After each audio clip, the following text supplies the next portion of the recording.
My name is Michael Burgess. I am the DP of The Conjuring, The Devil Made Me Do It, and this is the Go Creative Show.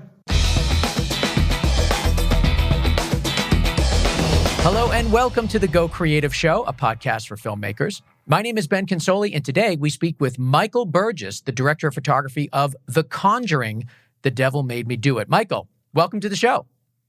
It's very happy to be here. Thank you for having me. I am really excited to talk to you about this. It's probably my favorite Conjuring. I don't know. The first one, obviously, Wow. it lives in infamy. But I don't know. This one just feels really fresh. I love the cinematography. I think it looks really just clean and crisp and nice. And I love all the movement and the momentum in it. I'm a fan, so I can't wait to talk to you about it. But before we get there, I just want to mention MZ Education for Creatives. They are sponsoring this episode, and I love MZ. We'll be talking more about them later in the episode. Of course, follow us on your favorite podcast app, Twitter, Instagram, Facebook, and YouTube. All things Go Creative Show at gocreativeshow.com. So, Michael, yes. Now, obviously, like I said, the first Conjuring is like one of those movies that it's going to be around forever. Horror movies, I think, really do that. The genre kind of wants those staple milestone movies. But I loved this one a lot. I really, really did. It must be fun to become part of such a successful franchise like this. It is, actually. It's a pretty cool thing to be a part of. I was lucky enough to get involved on the second one. I was actually the B camera operator and shot the second unit on the Conjuring 2. So I kind of knew the language and knew how James worked, and so I tried to use some of that with obviously fresh eyes from Shavs on Conjuring 3, with doing something more of a vision from Shavs, but keeping some of the same style and visual similarities as all the other Conjurings and spin-offs. So, when you're talking about those similarities, name a couple. When you go into this and you realize it's going to be a different director, it's part of the same universe, but there's kind of a freshness and a newness to it so many years out. What are some of the things that you said we absolutely need to at least try to keep these elements? I think a lot of it has to do with the way that you move the camera, and especially in the scare scenes or these scenes where you're trying to suck the audience into these environments. And I think the way that you move the camera really helps to heighten those moments, whether it's to just show something or to actually suck the audience in to make them feel like they're there. And I think that visual similarity goes throughout the movies. How do you do that? If you're faced with a scene, and you need to suck the audience in, as we're saying, what are some of the techniques you use? Well, I think a big one is say you have a character traveling through a space, and they're hearing noises and it's dark and they're trying to see something or run from something. You're right there with them with the camera. You're kind of close and wide. So you're seeing their faces, their reaction, but you're also seeing the space around them. And it opens up for the audience, like, what is over there? Or what is over there? Where is the demon or, whatever it is that's haunting them. So shooting wide and close opens the space up and makes you feel like you're right there with them. You're close up. You can feel the reaction. So I think the proximity between camera and character, you feel that as the audience. You can also really get all their facial expressions. Yes, you can do that on a telephoto lens too, but there's something really cool about that look of being immersed really close to somebody in a wide-angle lens. I just love that look. Yeah, I do too. And again, like you said, you can get great reactions from long lenses, but the long lens, it takes away the depth of field, so it really isolates the character, where with the wider lens is a little more wider depth of field, you can see around them. So you're, as the audience, you're looking at the reactions and you're looking around them to see what's out there. Yeah, that's an interesting point, because you have to always be looking around the character too at what could potentially be the threat, like what monster's going to come out and get them. So you do have to be able to see enough around the talent to really pull you in. So are you thinking about things like maybe having the environment be more in focus, than you would for just a simple dialogue scene? Are those types of things going through your mind? Absolutely, absolutely. I think everything from lens choice to focus choice to lighting, what I'm trying to do is gently guide the audience to the story and what we want them to be looking at. Tell me about the camera and lens package you ended up choosing for The Conjuring and why. For this particular film, we chose Alexa SXTs with Panavision Primos and P Vintage lenses, combining the two. I chose the Alexa. One, I love it. I think it's a fantastic camera. I think it's a well-rounded camera. It's very versatile, and I really love the overall image in the end. It's got a great roundness to the image. Also, those were also used in the previous movies. So to keep, along with the visual language, kind of keep it similar and in the same world, I maintained that. I chose those lenses. Again, I just love the feel and look of them. And I went between the Primos and the P Vintages just for stop, because we did a lot of stuff with like lighting only candlelight, or just very little low light levels. So I needed the stop to help me get there without having to pump too much light in the set. We wanted the environments to feel dark, so the characters really feel immersed in what's happening. Yeah, I'm looking right now at that Alexa SXT. I don't hear a lot of people talk about that one. You hear a lot of the minis, you hear a lot of the mini LFs. The camera body looks pretty big. I'm curious, like it's a decent size. Yeah, like what made you choose? Well, most of the time people are always saying they want those mini ones because they're lightweight. You can throw them on a gimbal. It's easy. Blah blah blah. What drew you to this particular camera? Well. To be fair, we also carried a mini as well. So we would carry two SXTs and a mini, and anytime it wasn't on like a steady cam or some of the handheld stuff and tight spaces and stuff, we would do that on the mini, and then everything else we do that on the SXTs. Yeah. And for me, it just has to go with, I feel the SXTs compared to the minis, you get a little more light with them. In other words, the minis to me are going to be a little naturally darker and a little bit less, I feel like, quality than the SXTs. So I try to stick with those as much as possible. But both cameras produce beautiful images, seamlessly blended into the movie. So that's why I like having them both. Yeah, you mean you would never know that you're mixing camera bodies in this no, at all. They're both fantastic cameras you can't tell. So you had the two SXTs on set. Were you running them simultaneously? We did a lot of two cameras for multiple reasons. One, we always had our kind of like a camera, like planned out shot that, Shavs would set up with a BJ, the operator, and we would create a shot, whatever that was. But almost every other time we would have another camera running, just picking off stuff, because you never know what you're going to get. And I think sometimes that stuff's gold, whether it's a reaction from this angle that looks fantastic, or he kind of comes around the light that we weren't thinking, and it just hits. And so I think it's always nice for the director to have those options in the editing room. So what is your workflow for having those two cameras on at the same time? And how does that affect your lighting in these scenes? Because a lot of times people set up their lighting for one camera, and then when you try to do a reversal or a cross shot, everything has to change. Are you kind of lighting sort of 360 when you're doing a two-camera approach like this? Not always.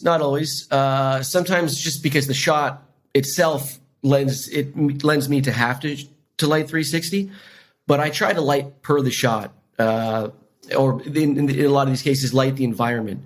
And I tell the B camera operator, be kind, to try to find something that there's some nice lighting. And obviously, yeah. I'm watching. I got my two monitors, which is why I don't generally operate on multiple camera shoots, because I like to keep an eye on all the shots. Yeah. And I'm at my monitor. I got headphones on where I'm communicating with the crew during the shot, before and after the shot. So I'm watching on the monitor, and I'll say, hey, can you please come around a little bit, or just little stuff like that. But I try to, again, hire people that I trust. Yeah, well, you must. I mean, that trust has to be there, because they're essentially you're your eyes, but they're also your eyes. I mean, they're out there trying to get shots. You're right. They're also my eyes, so you gotta trust them. I'm sorry. What was that last question? do you enjoy operating? Is that something you like to do? You know what? I did. I operated for many years, and I loved it, which is why I actually operated my first feature film as a DP. And I will, if there's multiple cameras going on, sometimes I'll do it if we need in a pinch, we need an extra, I'll get out there and operate. But I find after the first one, it was kind of a lot of work to do that and maintain multiple cameras and lighting and getting ahead with shooting that quickly. So I kind of hung the hat up and decided it's just easier for me to maintain the team and control the team from my monitors and let the pros do the work. Yeah, exactly.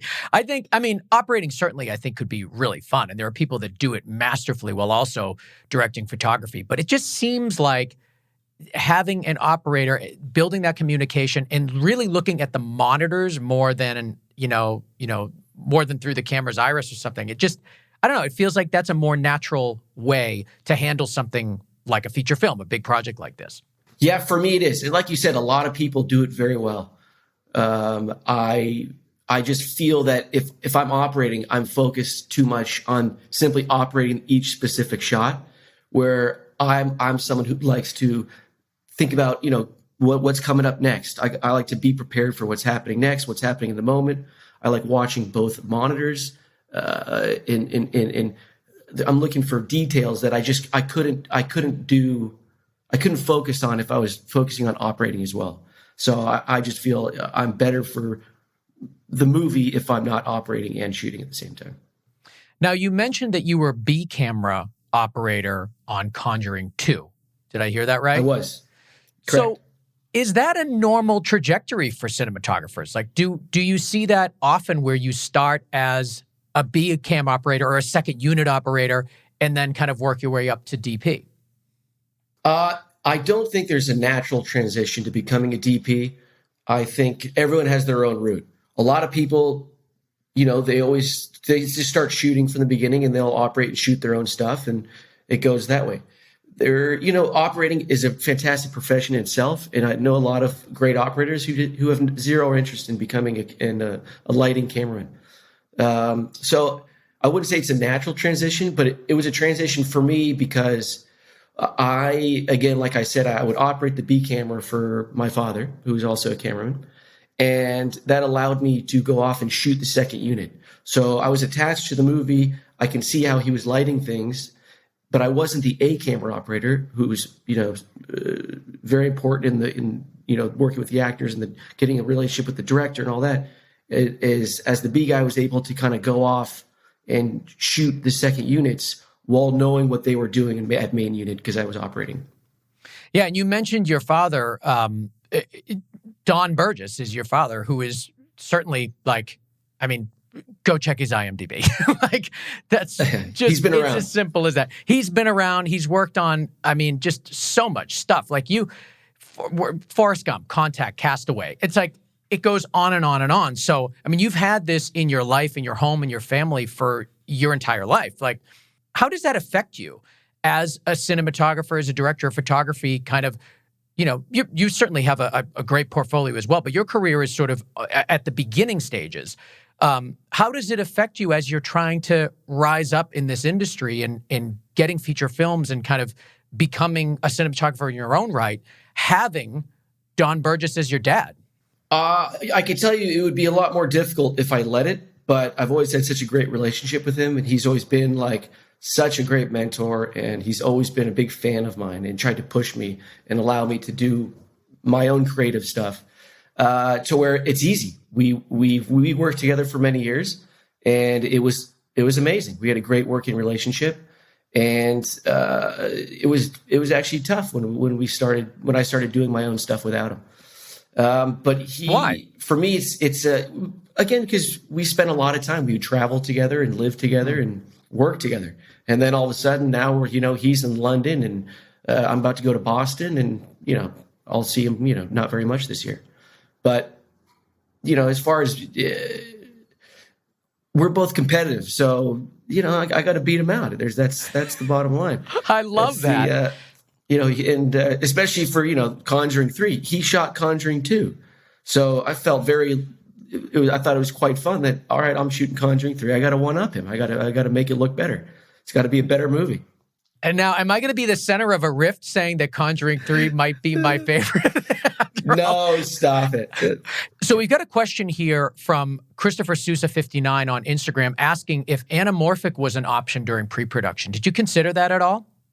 That's a great question, because anamorphic was definitely talked about heavily with the director, Michael Shavs.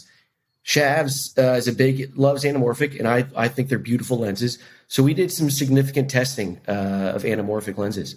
And I think in the end, we just, again, going back to it kind of staying with the visual style of the rest of the Conjuring universe, we decided to shoot spherical.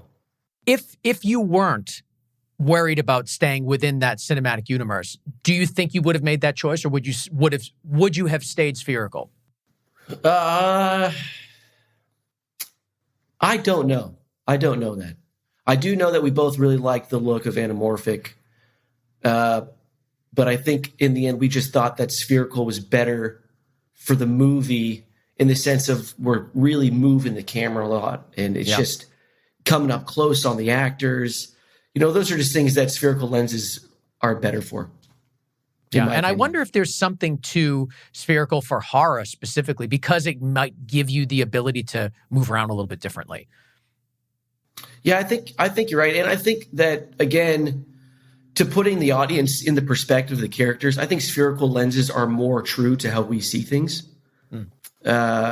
Just because of the way that the focus is. And I feel like anamorphic lenses are beautiful with that fall off, but I just don't think that's natural to the human eye as much as spherical lenses. Yeah. I want to talk about lighting for a little bit, and then some specific scenes in the film. I haven't done anything that really needed to be dark and scary ever before. So I have no experience in this kind of horror, scary thriller world. But I imagine that you have to pay really close attention to being dark, being scary, being creepy, but there's got to be a line there, because if it's too dark, there's nothing to look at. And if it's too bright, it doesn't have that fear factor. So can you talk to me about the way that you approached The Conjuring 3 and maybe just the genre of horror and thriller in your lighting? Yes, and I think exactly what you said. It's a fine line between, okay, that's just too dark, I have nothing to look at. You always want the audience member to have something like a point of rest on the image for the audience to look. And again, I do that. I try to gently guide the audience to look certain places on the image by something in the screen is a little bit brighter and everything else is dark. Okay, you're going to go to that, and then you're going to look into the darkness and see like that. So you do try to create that fine line of, is it too dark and is it not too dark? And I start off with a certain LUT that we put onto these into the camera. This is started at Photochem with my DI colors grip, and I make it a very dark and contrasty LUT. So when I'm lighting it on my monitors, it takes the image real down low, and it looks like there's no lights on. So it makes me light a little bit more than I think I need to, which is protecting the darkness. So when I go back in the DI, okay, there's actually more information there than I thought. So that just protects me to completely having nothing on the image. Because as you can see, we work with some pretty low light levels. Definitely. Is there a particular scene or shot that you really had to push that darkness? Did you get any resistance at all ever throughout the entire film?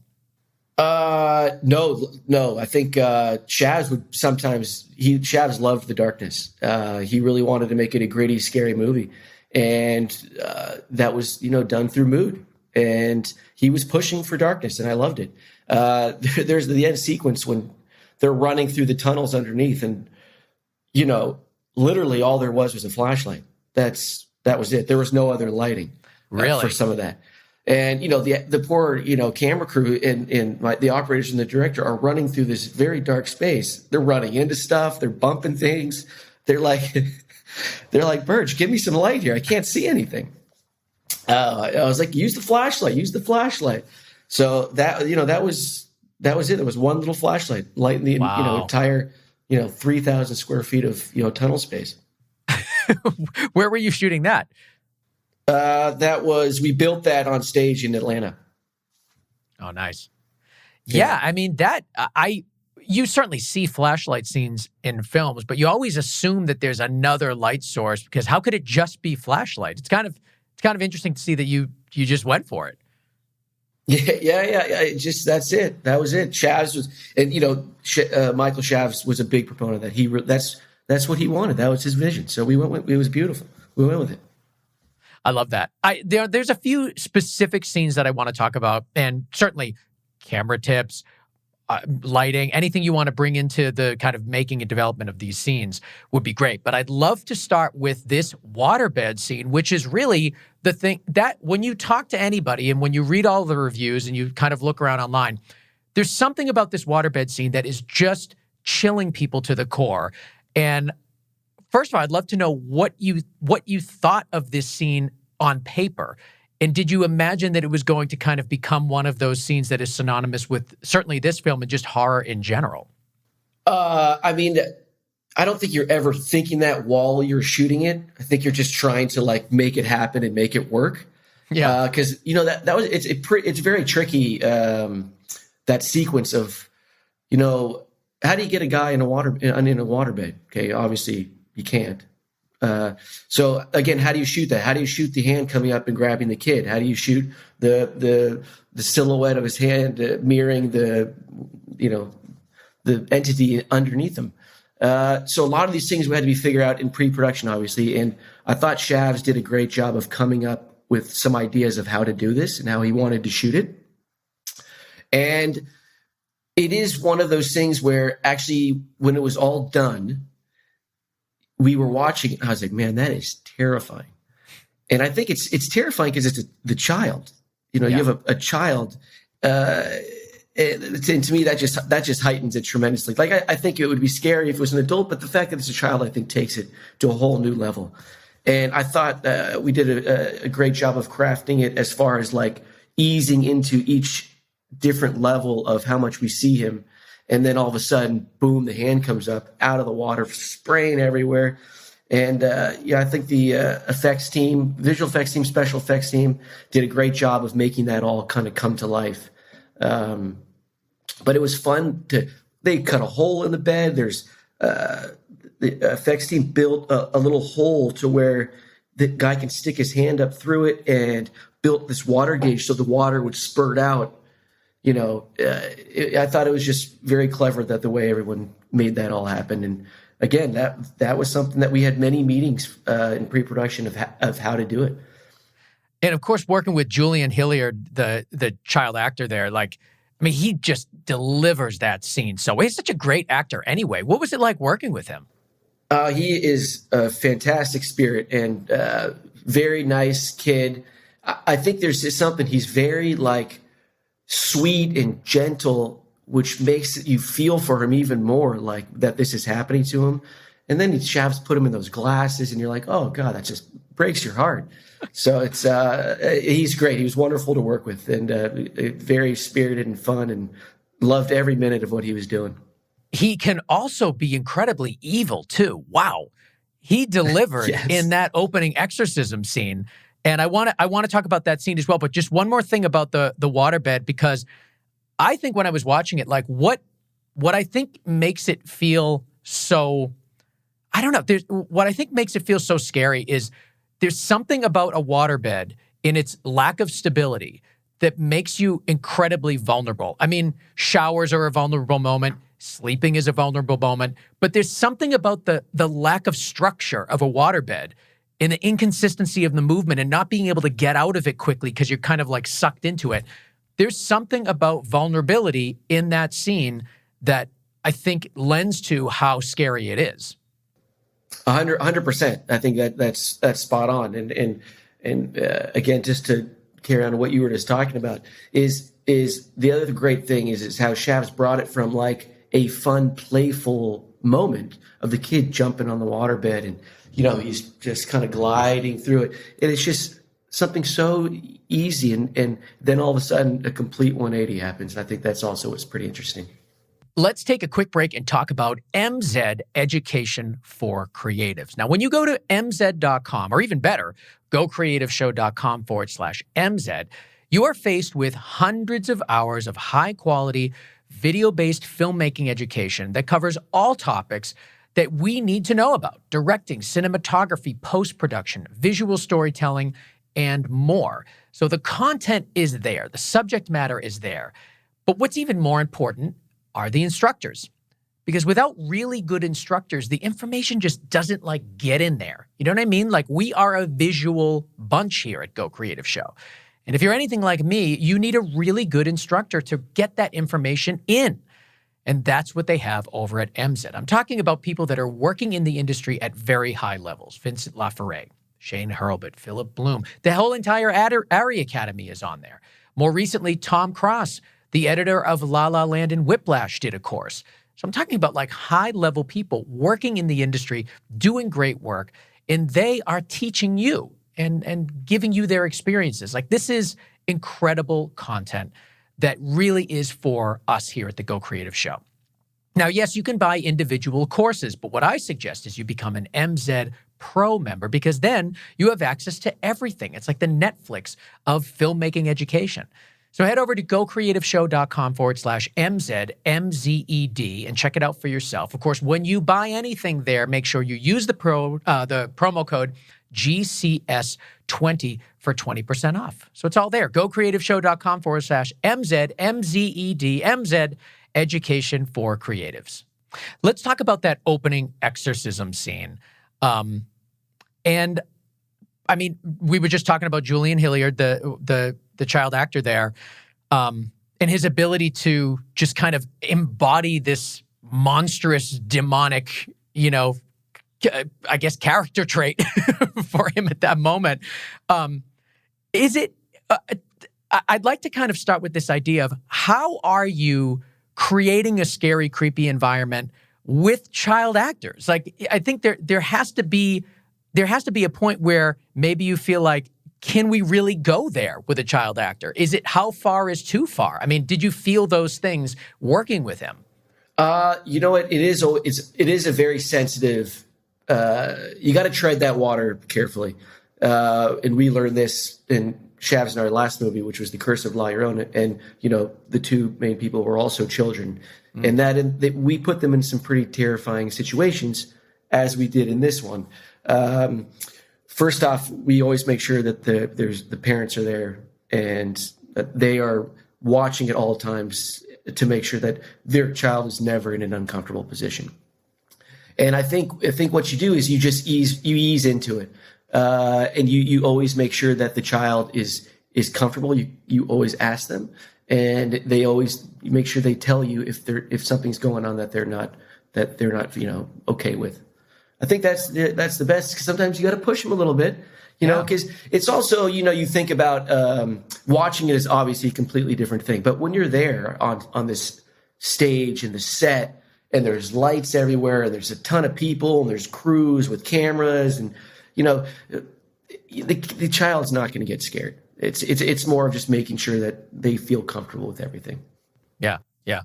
I want to talk for a few minutes about the way that you shot and lit that opening exorcism scene. I can only imagine the pressure of knowing that first few minutes of a horror film, and then specifically a Conjuring film, it really has to grip the audience immediately. So there's a lot of pressure on that first scene. So how are you achieving it? Actually, that's interesting. Is the again that sets the tone for the whole movie, the mood, what the audience should expect. And a big part of that was done in actually the shot that opens the sequence, which is when the priest comes up and pulls up into the taxi cab, and we do our little homage to The Exorcist. And that was always in our heads. Clearly, you can see the similarities. But we wanted it to look obviously different. We wanted it to look a whole nother way. So we kind of set that up with, you can see in the top window in the background that Arnie's silhouetted, faceless. You can't see him. So kind of, demon-esque. He's faceless. We'll just leave it at that. And then, the priest is lit by, which is supposed to look like a street light right above. You can see him clearly. And then he's kind of silhouetted by this smoke coming across the fog. And so I think for me, that really helped to set the tone of what this priest is walking into. And then it starts with the kid, running into the bathroom and the blood spraying on him. And for that sequence I knew that there was going to be blood in the scene. So I played a kind of warmer street light coming through the window that I thought would enhance the blood red. And I thought it looked pretty cool. So I thought that was interesting to help, build that up a little bit. And I also love the frame that's formed by the shower curtain. Oh yeah. Like you go above, you do kind of a top-down shot, and the shower curtain is held by this border that like kind of puts a frame in a frame in that shot. I loved that. I thought that was really cool. Oh, well, that's great. Thank you very much. Shavs, I'm very lucky. Shavs is a very visual director, and he likes for us to come up with those kind of shots and keep it very visually stimulating. So I think I love working with him in that sense. But anyways, that sequence takes us down into the dining room, which obviously is the big exorcism scene. And that was, we had to make that visually just boom, just glow. Cause that's the beginning of it all. And yeah, we threw around some ideas of what we could do. And we started throwing out, let's have the lights go crazy. Okay. That'll help build to this energy. And so I started playing around with it, and I was like, it's just not singing like it could. So what I ended up doing is I ended up adding a lot more lights than you normally would do. And I did that to add like this strobing effect of everything going on around him. And it just, the energy of it, I thought just heightened tremendously as I started to add more lights into the flicker effect. Yeah. So is it kind of a mainstay now to have somebody on set that operates these kind of basically operating the lighting through an iPad? I mean, we're seeing that so much now, where people are just having all of these practicals all over the place, all of these like hidden LED fixtures, and everything's run from an iPad. This seems to be the new normal. It certainly will be and is for me. The convenience of having a dimmer board operator that can have full control of every light on set, which is kind of how I have it. So he can get into every light that's practical and every light that I put up.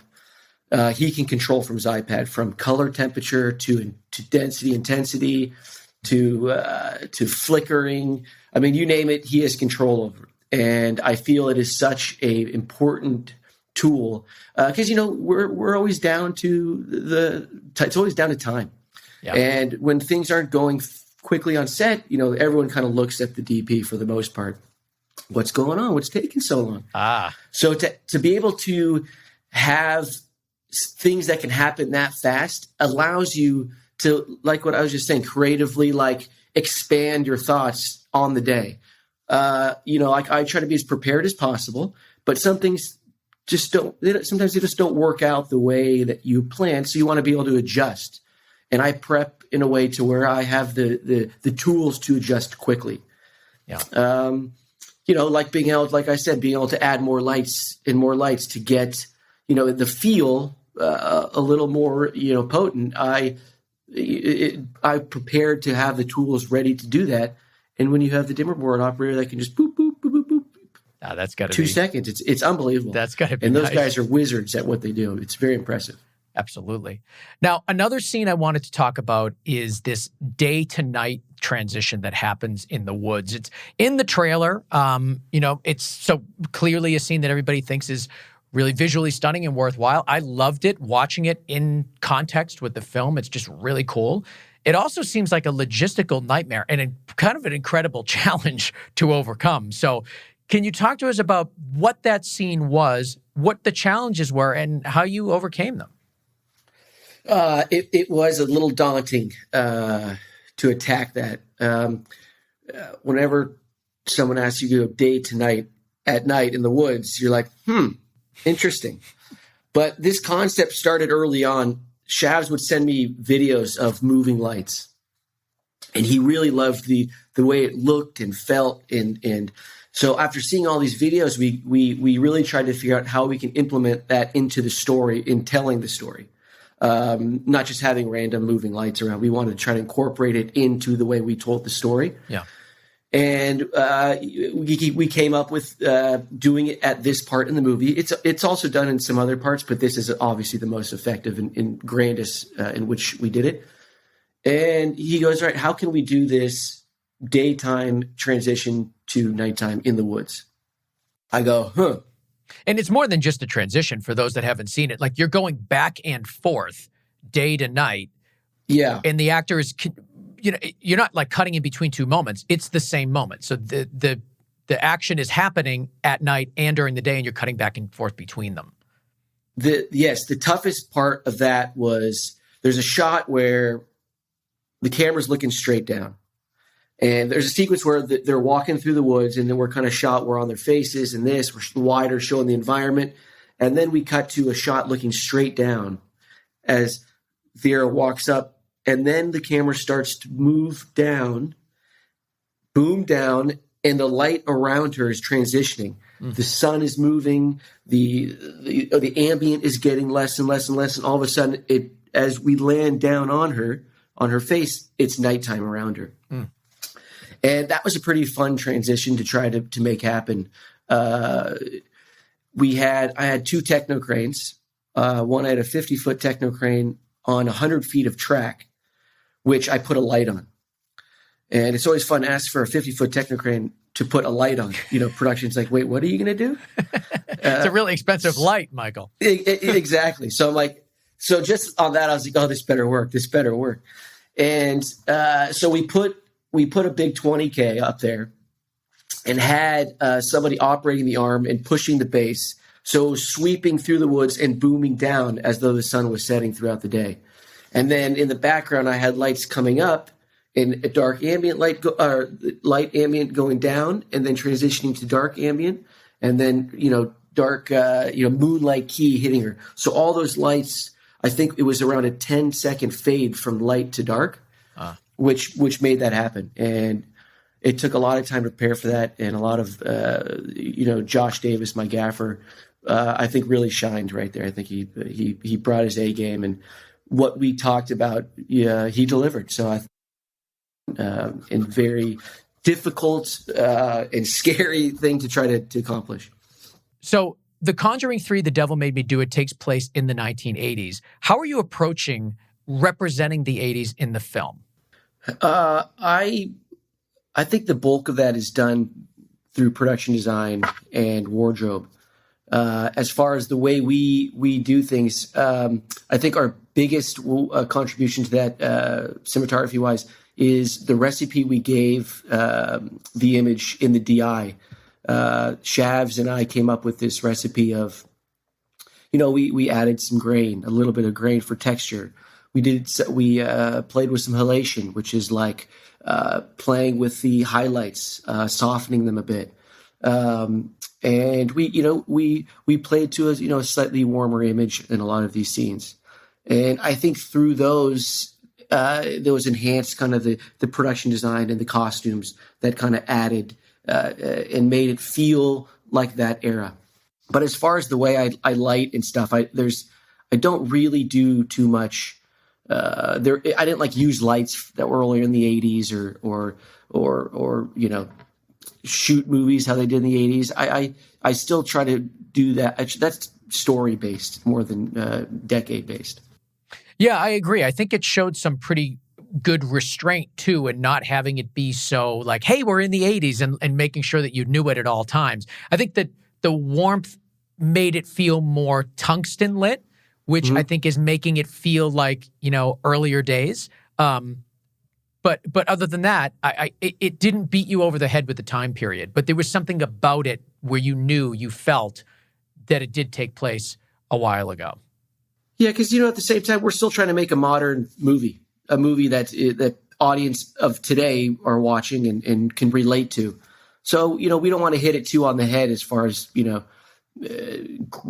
the image super grainy or super, whatever it is. We didn't want to hit it over the head like that. So we have a couple questions on Instagram asking basically the same thing. Will there be a fourth movie? That's by Sophia and Nessa93 Alt. Both want to know what's going on. The 10th anniversary is coming up in 2023. Are there plans? What can you tell us? We'll keep it secret, I promise. I don't know if there's going to be a 4 or not. I do know that, a lot of people I talk to, they wouldn't mind a 4th. But I don't know what the plans are. Well, I guess that is what we try. We try to get all the little nuggets that we can, but that's as best as I could get by Sophia and Nessa93 Alt. Sorry, but I asked. What are you going to do? All right, perfect. So, Sweensy, I saw your question. We answered it. We talked about the wood scene. Surfing Picasso, do you like making movies that keep people up at night? I guess the answer has got to be yes, because that has to be a lot of fun for you. That just means it's working. Exactly. So the answer is yes, I do. And we already asked Christopher Sousa 59's question. So thank all of you guys on Instagram for your questions. And of course, thank you, Michael Burgess. The film is called Conjuring, The Devil Made Me Do It. It's on HBO Max and in theaters. It seems like this whole fear that people had of HBO Max simultaneously releasing on streaming was going to hurt the theater business. Doesn't seem to be a problem. Your movie is just doing giant, crazy numbers right now in the theater. And it was simultaneously released as well. So it seems to be a model that works. Do you have any thoughts on that? You know what? No, it's working. And I'm very happy for Shavs and everyone involved with the movie. I think it's fantastic. It just goes to show that, people want to go to theaters and it's a fun experience. And I hope they don't go anywhere. But, it's also nice that both can happen together because I just want people to be able to see these movies. And I think the more places they have to see them, I think it's better. It's the best. Yeah, I saw it on HBO Max just because of the convenience, but I'm absolutely going to see it this weekend in the theater because I just want to see something like this on a big screen. That's what makes it so fun and so immersive. So that we still make them with that intent. Absolutely. Well, congratulations on all the success of the film, and we'd love to have you back for your next project. And when you are in Boston, find us. We'd love to see you. Well, I will do that. I will definitely do that, Ben. This was a pleasure. Thank you so much. And to the Go Creative team, it was a fantastic experience. All right, I want to thank Michael Burgess, the director of photography for The Conjuring, The Devil Made Me Do It, for coming on the show and talking to us all about the film. Go and check it out for yourself. Like I said, it's in theaters, but it's also on HBO Max, so you can check it out right now for yourself. And you guys are going to love this movie. I also want to thank Connor Crosby. He's the producer of our show, and you can find him at ignitionvisuals.com. And of course, Dave Siegel over at siegelsound.com. He mixes and masters and makes the show sound fantastic. Of course, follow us on your favorite podcast app. Search Go Creative Show, hit subscribe, and you will never miss an episode. And also follow us on Facebook, Instagram, Twitter, and YouTube, where you can see and hear all of our episodes. And also some exclusive content you can't get anywhere else. All things Go Creative Show at gocreativeshow.com. I want to thank all the great fans of ours for writing in and asking your questions. We love that. Thank you so much. And let us know what you think of this episode of Go Creative Show. Put it in the notes, put it on our website, reach out to us. We'd love to hear from you. And of course, if you're interested in what I'm doing with my production company, BC Media Productions, you can find me at Ben Consoli on Instagram and Twitter. Thank you for joining us today, and we will see you next week on another episode of the Go Creative Show, a podcast for filmmakers.